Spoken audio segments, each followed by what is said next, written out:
everybody. Welcome back to Read and Reread. I'm Angelia, and today I'm going to do a slightly late tag. It is the Spring into Adventure book tag. Now, this tag was related to an April reading event about reading adventure books, and I was tagged in April by Alan at Big Hard Books and Classics, and there were several hosts of this event.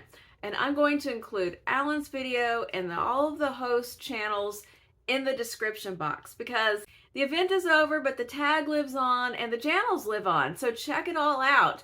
But yes, I was tagged way up at a goodly time in April, but due to circumstances that you've heard more about than you're probably interested in, I got really behind and I didn't get around to doing all of the adventure, the adventure tag and other tags and April things, but I maintain that it is still springtime in most places, and this is the Spring into Adventure tag. Now, it's moved on to summer here, but not everywhere, and when is it a bad time to read a good adventure story? So, with no further excuses, I'm going to do the tag. So I have seen several people's version of this tag, so I'm just a little bit aware of the questions, and I know they're all about different, things that have to do with adventure books, but I did something a little different. Instead of looking at the questions and trying to pull a book that I thought really went with that question, I just went through my library here in this room, and I just pulled a bunch of books that I felt were adventures, that in different ways they represented adventure to me in a book. And then I thought, I'll just see which ones, I'll have them here in a stack and I'll read the questions and then I'll find something that goes with it. And if not, I'll just make something up. So I don't think I'll use all of them because there's more books here than questions, but I should have some interesting things to pull from. And maybe I'll put the rest in the notes at further adventure books that I didn't talk about, or maybe I'll show them at the end. Who knows? We'll see how long this is. But let's now look at the questions and see what I can come up with here for adventure books. Okay, number one is, what is your favorite adventure book? Okay, I think I have two quick answers for that. Well, I don't know how quick they are, but my favorite adventure book, I think probably of all time, and I'm not going to pull it out of the set, is The Hobbit by J.R.R. Tolkien. I mean, I also like the whole Lord of the Rings as well. But if I just had to zero in on one, The Hobbit's the one that I've reread the most. I haven't reread the whole thing maybe 2 or 3 times, but I've read The Hobbit a whole bunch of times. So I'm going to go with The Hobbit, but I also have another favorite that's also a series.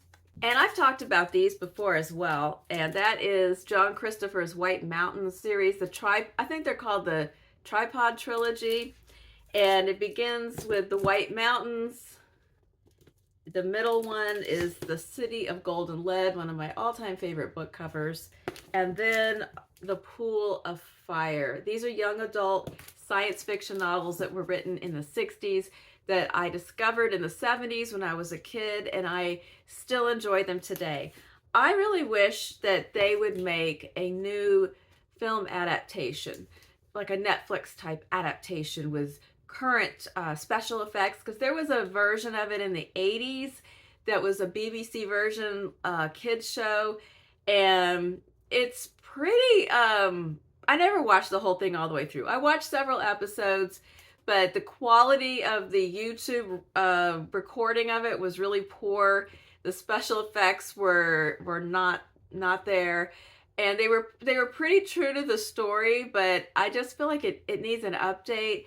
And even though I am not a fan of monkeying around a lot with plot and characters in new interpretations, I would make some changes. Like, there's no real reason that the 3 kids that escape and travel to the White Mountains in the first book, they don't all need to be boys. We could mix up that somewhat with genders. There's nothing that happens in this book where everybody has to be male all through the story, all the main characters. So I would tinker with it a little bit, but it's a dystopian story set in the future, but the world has become like the past. It's non-technological, and these large tripod creatures roam the earth, and they put a cap on you when you reach the age of 13, and then you're kind of docile and non-questioning, and you just kind of go with the way society has been laid out. But there's a underground movement of resistance, and these boys from a village run away and they get caught up in the resistance movement. My favorite one is the middle one, the City of Golden Lead, where a group of them go undercover into the aliens' city that's in a big dome, and they're looking for a way to sabotage it. So these are, I probably read these even more than The Hobbit, so maybe these are my favorite adventure books. Okay, the next question is, what is the newest, most recently published adventure book that you have read?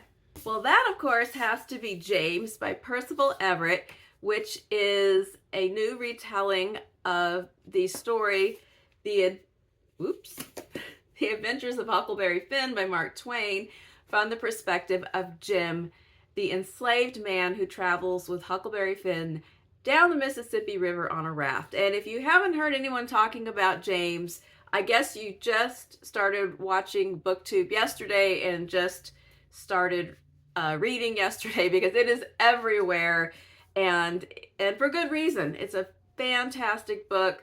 All the elements of adventure are here. There are things that you remember from the source book that are recast in light of Jim's perspective, and then there's new adventures that you didn't know about, because in Huckleberry Finn, they're not together the whole time. There's times where Huck is off doing all kinds of crazy stuff, and Jim is in hiding.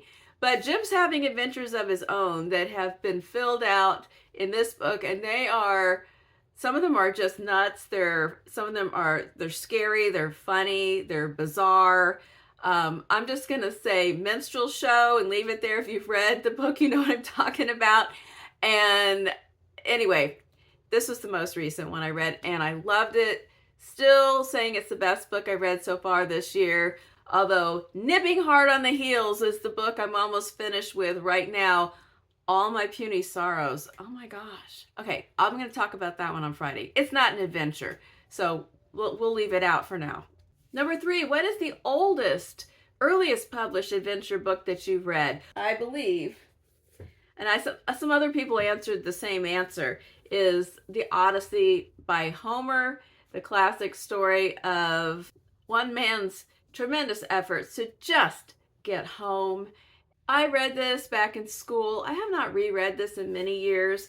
This old Penguin classic's in pretty decent condition. Looks like it's got a teacup stain on the front, but it's actually pretty solid. No, well, maybe not. Anyway, I still have it. Maybe I'll reread it sometime, but that'll be my oldest one. Who's your favorite adventure book author? I don't know that I have a favorite adventure book author. This kind of question always throws me off in every tag, because I zigzag so much between authors, and I like certain books and not other books. So I wouldn't say here's the adventure writer I always read. So I don't really have a good answer for that, and I will instead substitute with a little montage of extra adventure books at the end of the tag. Number 5. What is your favorite film adaptation of an adventure book? I do like I like action-y kind of movies sometimes, and I'm not sure about whether all of them were books. I know that the Bourne Identity was a book. I didn't read it. I know that was a thriller, and I think it had sequels, and some of those were the movie sequels. And I really liked those when they came out. I don't know if Mission Impossible was books. Then it just started as a TV show, right? And then it was movies. But if it was books, I guess I could say that. I haven't read Slow Horses, but I'm really enjoying that show, and that has a lot of action and adventure elements in it.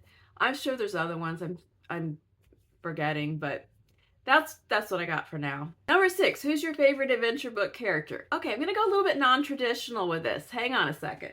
Okay, so I have 2 that they're probably not books that come first to your mind when you think of an adventure book, but if you think about what happens in the plot, there is actually a lot of adventure. And the first one is Moll Flanders. She's kind of an anti-hero. She's not an admirable person at all, but I love her. She's so extreme, and she's so, like, the machinations of her mind and the justifications that she has for all of the things she does in this book, I just find her fascinating. She's a horrible mother, she's a con artist, she's a thief, she swindles people, she's a polygamist. She just does a whole lot of things that are not exactly exemplary, but the story rollicks along. She's one of those people you think, why am I rooting for her to get out of this scrape that she's in? But you do. And so it's really an excellent adventure story from, oh, when was this published? Like mid 1700s? I'll have to look it up. But anyway, she's a terrific character. And then the other one is even less traditional, and guess what? It's Holden Caulfield from Catcher in the Rye. Yes, Catcher in the Rye manages to work its way into almost every tag. And now I have a partner in crime, because Pat from Book Chat with Pat is also squeezing Holden and Catcher in the Rye into almost every tag as well. But I do maintain that this is an adventure story, because Holden Caulfield, he's getting kicked out of a boarding school. It's right before Christmas, and he just suddenly has this idea that instead of just going home to face the music with his parents, he will instead go undercover and just sort of hide out in New York for several days until it's inevitable that he has to get home. He wants the letter about his expulsion to come and be absorbed by his parents and processed before he appears in person. So he's staying in motels, hotels, running around New York, getting drunk, meeting people, falling apart, having a nervous breakdown, visiting his sister, sneaking in and out of the apartment, all kinds of stuff. He has lots of shenanigans. So I think that it fits the question.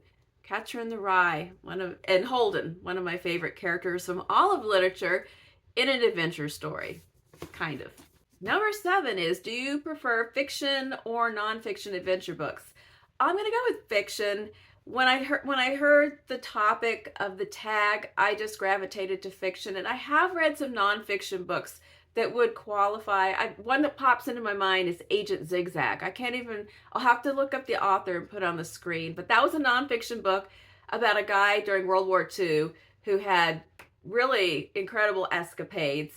And that was a lot of fun. I really enjoyed that book. So I do enjoy an adventure book that is nonfiction from time to time, but the ones that immediately sprang into my brain and that I have read and reread and loved were fiction books. So that's just kind of how I roll all the time. I'm more of a fiction than nonfiction reader, although I am reading quite a bit more nonfiction this year. Number 9, what's your favorite genre to combine with the adventure genre? I would say, based on what's in my pile here, probably more science fiction, dystopian, and there's also quite a bit of historical fiction here as well, which is not what I expected to find, but I have actually quite a few historical fiction adventure books in this pile that I haven't even shared. Number 10, do you play or have you ever played adventure-themed games? Video games, board games, tabletop RPGs, role-playing games. For a second I was like, I don't even know what it is. I do know what it is, etc. Not really. That's not really the kind of games that I'm into. I mean, I guess, is life an adventure game? Maybe. I've intersected with some of these even though I didn't play them. Like in my early part of my teaching career, we would have to take the class to a computer lab, and then they all played the Oregon Trail. And I was just circulating the room as the teacher and thinking, this is a really grim little game somebody's come up with for the kids. Like you set up a family and you name everyone, and then you start dying one by one. You're getting shot and getting dysentery, and whose idea was this? So I didn't play it myself, but I traumatized my class with it. Even before that, in the really early days of computers, there was this big deal one Christmas.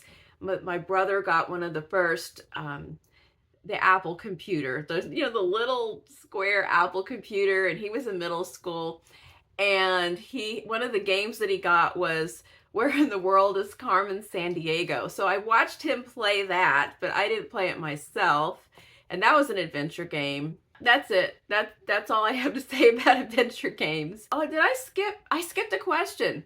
Number 8 was, do you consider yourself adventurous? Why or why not?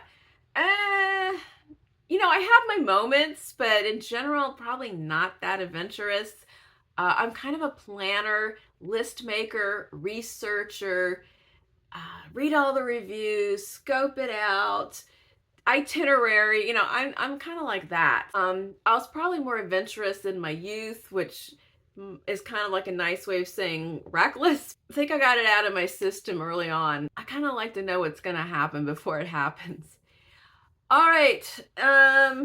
Okay, now a few more adventure books that I pulled from the shelf without having seen the questions, and now I want to still stick them into the video somehow. So here's one I want to reread. Down and Out in Paris and London by George Orwell. It's fiction, but it's based on his experiences as a young broke man in Paris and London. The Lincoln Highway by Amor Towles. This was his most recent book before the one that just came out called Table for Two. I love this. This is my favorite Amor Towles book. It's a road trip.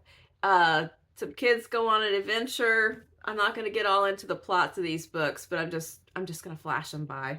Sleepwalk. I like to stick Dan Chaon into tags because his books never fit really conventionally into categories. But this one in particular, I would say, is an adventure about a man who has lived completely off the grid. He does a pretty dirty job for a living, but he finds out a surprise about his own personal life that sets him off on an adventure. And it is a road trip. There's some really unhinged stuff that happened in this book, and it's really fun. And last but not least, a book that's newish that I haven't read yet. I've had it since Christmas. Still haven't read it, but it looks like a great adventure. Loot by Tania James. Is this also another historical fiction book? And so was The Lincoln Highway. Forgot to mention. That one was set in, I think, the 50s. This one is set in, I think, the 18th century. And so every time I pick it up and look at it, I think, oh, this sounds so good. And then I fail to start reading it. But it's on my cart. A lot of things were on my cart. But that was the most adventurous thing I saw on my cart. Okay, so that is it. I'm not going to tag anyone because this tag is old and a lot of people did it last month. But if you never did it and you like adventure stories, remember that anytime is a great time for a good adventure, and do feel free to do this tag. Let me know in the comments if you've read any of these books or if you have another book that jumped into your mind when you heard the prompts. I'd love to hear from you, and I will be back on Friday with Friday Reads. Have a great day.